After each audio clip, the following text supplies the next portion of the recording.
Hello students, चलिए आज का क्लास शुरू करते हैं। आज कुछ और इम्पोर्टेंट क्वेश्चंस को लेकर के हम लोग आए हुए हैं। एमसीक्यू टाइप का क्वेश्चन, जैसे कि आप लोग देख रहे हैं कि 2 दिन से मैं लगातार ऐसे ही क्वेश्चंस को कुछ डाल रहा हूँ और एक सीरीज में क्वेश्चन को बना रहा हूँ, ताकि आपके पास कुछ ऐसे गिने चुने क्वेश्चन हो जाएं जिससे आपका 50 क्वेश्चन जो है 50%, क्योंकि क्वेश्चन की संख्या तो 80 होगी, इसमें से 40 को ही आपको बनाना होगा। तो 50% क्वेश्चन आप इस मेरे सीरीज से क्वेश्चंस को हल कर पाएंगे। इसी से मिलते जुलते क्वेश्चन आपको मिलेंगे। बहुत सारे ऐसे क्वेश्चन होंगे जो हूबहू आपके एग्जामिनेशन में आएंगे। तो चलिए शुरू करते हैं। अगर अभी तक आप लोगों ने चैनल को सब्सक्राइब नहीं किया है तो सब्सक्राइब कर लीजिए और लाइक बटन को प्रेस कीजिए, ताकि और आपको ऑथेंटिक और सही जानकारी मिलती रहे। इसके साथ ही आपकी पढ़ाई और ज़्यादा अच्छी हो सके। तो चलिए शुरू करते हैं, देखते हैं क्वेश्चन नंबर 1 क्या कहता है।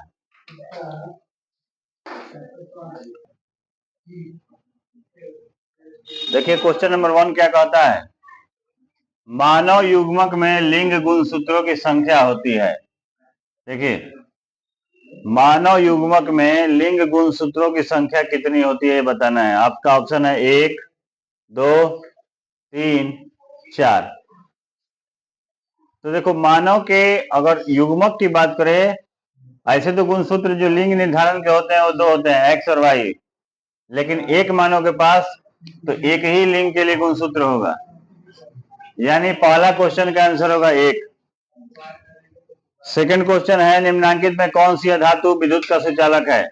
देखिए ऑप्शन है क्लोरीन, ग्रेफाइट, फास्फोरस और सल्फर। तो अधातु जो विद्युत का सुचालक है वो होता है ग्रेफाइट। ग्रेफाइट के बारे में कहा जाता है कि यह अपवाद है, अधातु होते हुए भी विद्युत का सुचालक होता है।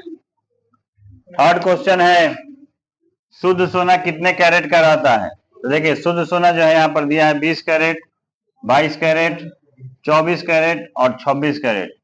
तो शुद्ध जो सोना होता है वो होता है आपका 24 कैरेट का सोना ही शुद्ध माना जाता है।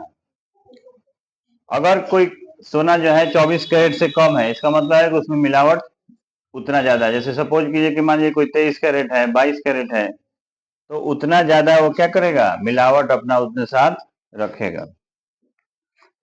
अगला क्वेश्चन है 4 नंबर, किसी समतल दर्पण द्वारा आवर्धन होता है। तो देखिए, समतल दर्पण द्वारा आवर्धन ऑप्शन है +1, -1, 0, इनमें से कोई नहीं। तो इस क्वेश्चन का आंसर होगा +1, क्योंकि समतल दर्पण में जितना बड़ा ऑब्जेक्ट होता है उसका इमेज भी उतना ही होता है। देखिए, आवर्धन के अगर फॉर्मूला की हम लोग बात करें तो m होता है h'/h।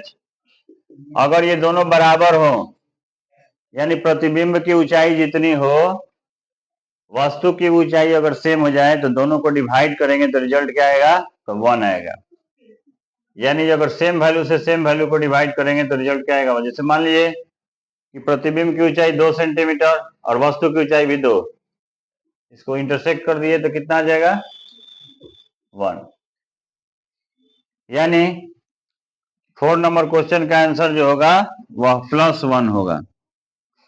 5 कहता है कि पौधों के उत्सर्जी पदार्थ है। देखिए, पौधे से उत्सर्जी पदार्थ में ऑप्शन में है टेनिन, गोंद, रेजिन, सभी। देखिए, पौधा का उत्सर्जी पदार्थ टेनिन भी है, गोंद भी है, रेजिन भी है, यानी इसका आंसर हो जाएगा सभी। धोबिया सोडा का रासायनिक सूत्र क्या है। देखिए, NaCO3, NaCO3.10H2O, KNO3 और CH3COH। तो धोबिया सोडा का जो रासायनिक सूत्र होता है वो होता है NaCO3.10H2O।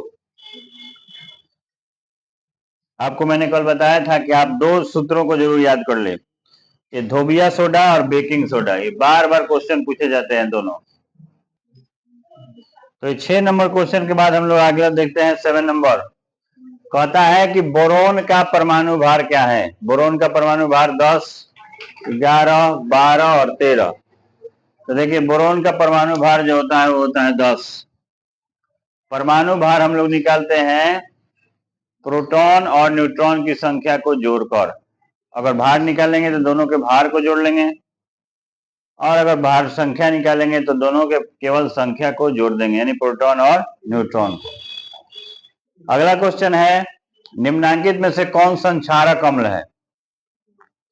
देखिए, मेथेनोइक अम्ल, सल्फ्यूरिक अम्ल, एथेनोइक अम्ल, इनमें से कोई नहीं। तो संक्षारक अम्ल उनको अम्ल को कहा जाता है जो ज्यादा से ज्यादा नुकसान करते हो, यानी धातु के चीजों को क्या करे, बर्बाद कर दे, उसको समाप्त कर दे, उनको हम क्या कहेंगे, संक्षारक कहेंगे, जो क्या हो जाए, समाप्त हो जाए। तो इस क्वेश्चन का आंसर होगा सल्फ्यूरिक अम्ल। अगला क्वेश्चन है, अनवीकरणीय ऊर्जा का स्रोत है। तो सबसे पहले थोड़ा सा इस पर चर्चा कर ले कि अनवीकरणीय होता क्या है। देखिए, ऊर्जा के स्रोत को हम लोग मुख्यतः दो भागों में बांटते हैं, नवीकरणीय और अनवीकरणीय। नवीकरणीय उन ऊर्जा के स्रोतों को कहा जाता है जो जल्दी से कम समय में तैयार हो जाते हैं, बन जाते हैं, और अनवीकरणीय उसको कहते हैं जो जल्दी बनता नहीं है। तो यहाँ ऑप्शन देखते हैं, कोयला, पवन, जल, सूर्य। तो देखिए, कोयला जो है, आप लोग को मालूम है कि कोयला को बनाने में लाखों वर्ष लगा हुआ है। जो कोयला आज हम लोग यूज कर रहे हैं वो लाखों वर्ष पुराना है। तो यह एक अनवीकरणीय ऊर्जा का स्रोत है, और बाकी ये जो तीनों है, पवन, जल और सूर्य, ये नवीकरणीय ऊर्जा के स्रोत हैं। नेक्स्ट क्वेश्चन है, ओजोन का आणविक सूत्र है। तो देखिए, ओजोन का आणविक सूत्र जो होता है O3 होता है। O4 नहीं होगा, O2 नहीं होगा, O5 नहीं होगा, क्या होगा, O3। तीन परमाणुओं को मिलकर के एक ओजोन का परमाणु, एक अणु तैयार होता है, जिसको हम लोग O3 से डिनोट करते हैं। और ये अंतिम क्वेश्चन है आज के लिए, कमरे के ताप पर द्रव अवस्था में रहने वाली अधातु है। देखिए, कमरे के ताप पर द्रव अवस्था में रहने वाली अधातु, ऑप्शन है पारा, तांबा, ब्रोमीन और नाइट्रोजन। यहाँ आप लोग देख रहे होंगे कि पारा तो कभी हो नहीं सकता है, क्योंकि यहाँ पूछ रहा धातु और यह है धातु। तांबा भी नहीं हो सकता क्योंकि ये धातु है। ब्रोमीन एक ऐसा अधातु है जो कमरे के ताप पर द्रव अवस्था में पाया जाता है। उम्मीद है ये क्वेश्चन आप लोगों को समझ में आया होगा। अगर किसी को कोई क्वेश्चन में डाउट हो तो कमेंट जरूर कीजिए, मैं उसे क्लियर करने का बिल्कुल प्रयास करूंगा।